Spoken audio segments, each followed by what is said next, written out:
সরলরেখা।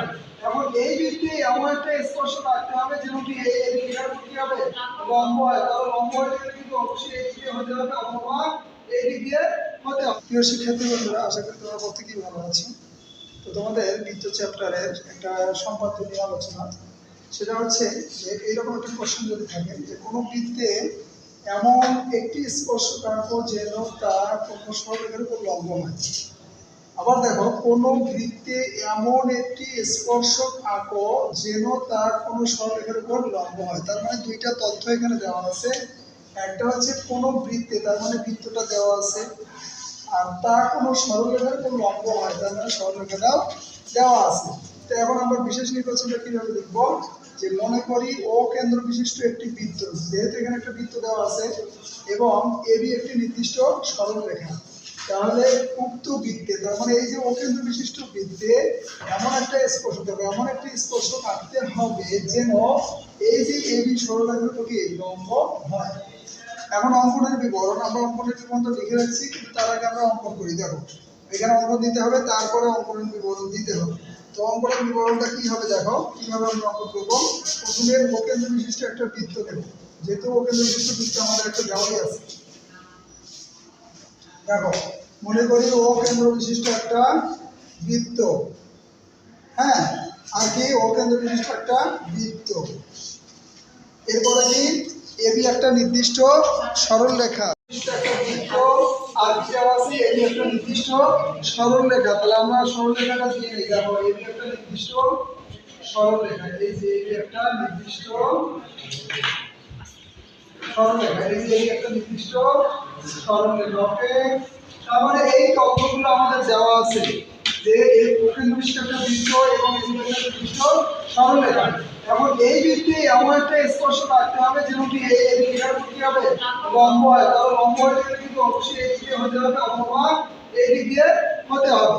তো প্রথমে দেখো আমরা কি করব, প্রথম কাজটা হচ্ছে দেখো, ও হচ্ছে এবি এর উপর ওডি লম্ব আছে, আমরা কিন্তু বডি এর উপর লম্ব আঁকবো। লম্ব কিভাবে আঁকবো লক্ষ্য করো, এখানে এই যে দুই জায়গায় কেটে দেব, দুই জায়গায় কেটে দিলাম।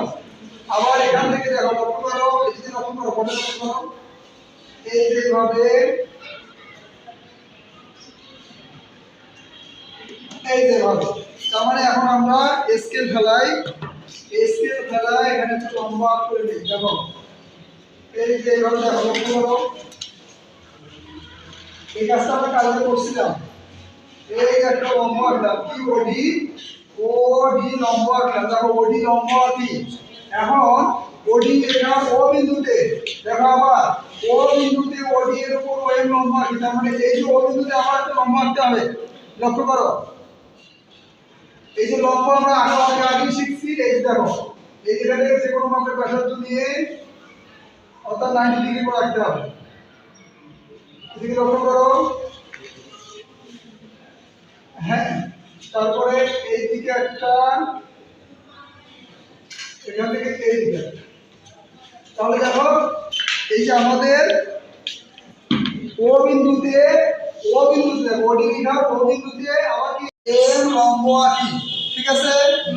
ও এম লম্ব আঁকলাম। দেখো দেখো, ও এম লম্ব বিন্দুটি কি বিন্দুতে সেট করে, সি বিন্দুতে। এখানে আমরা নাম দিলাম সি বিন্দুতে সেট করে, সি বিন্দু।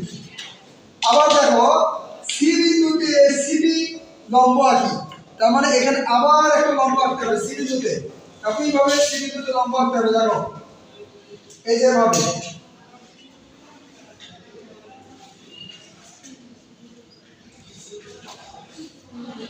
এই যে ভাবে।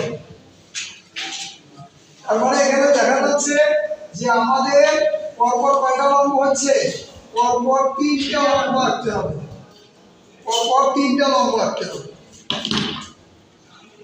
সি বিন্দুতে আবার কি সিবি লম্ব আঁকি। দেখো, এই যে সিবি লম্ব আঁকি, সি, এই যে পি, সিবি লম্ব আঁকি, এবং বলা আছে কি এই সিবি কে বিপরীত দিকে বর্ধিত করি।